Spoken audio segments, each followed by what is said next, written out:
a court show that appears to be straight out of a parody film, previous President Trump wound up entangled in a quiet cash preliminary. The preliminary veered off in a strange direction when Trump's previous lawyer, Michael Cohen, took the testimony box. As the situation developed, Trump couldn't avoid spreading the word, prompting a progression of silly and over-the-top minutes. As Trump left the court, he was interrogated concerning the presence of a few chosen authorities, including Senator J.D. Vance, Senator Tommy Tuberville, and the principal legal officer of Iowa. In his run-of-the-mill design, Trump jested, "They believe it's something horrendous happening to a majority-rule government in this country. I say, simply stay back and pass bunches of regulations to stop things like this." It seems like Trump generally has a clever reaction at his disposal. Not one to avoid the spotlight, Trump continued to peruse from a record for a stunning 5 minutes.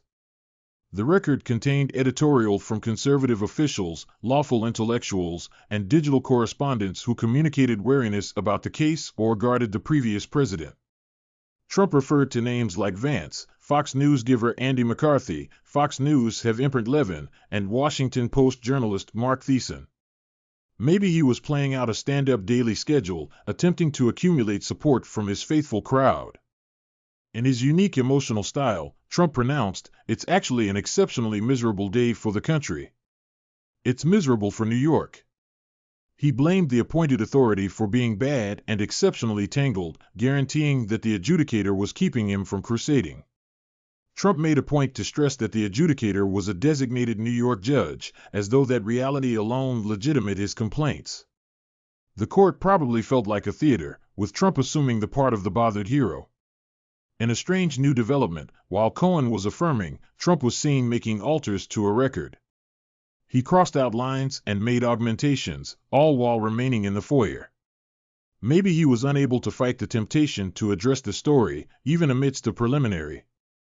The picture of Trump wildly jotting on a report infers a sitcom scene where the principal character attempts to fix a wreck with diverting outcomes.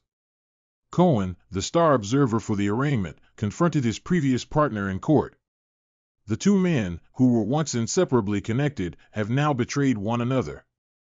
Notwithstanding, the main day of Cohen's declaration was shockingly repressed. Maybe the truth had at last soaked in, and the two players understood the gravity of the preliminary. It was a concise snapshot of reality in a generally tumultuous and comedic scene. As the quiet cash preliminary proceeds, Trump's shenanigans and the idiocy of the circumstance give an endless wellspring of diversion. From his clever comments to his record perusing and alters, the previous president knows how to keep the crowd locked in.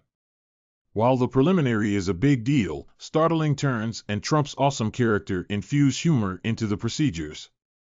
As the preliminary unfurls, one thing is sure, it will be recognized as a parody of mistakes in the chronicles of American political history. We have come to the end of the breaking news blog. This is Nightamine 78 channel. Thank you for listening, and have a wonderful day.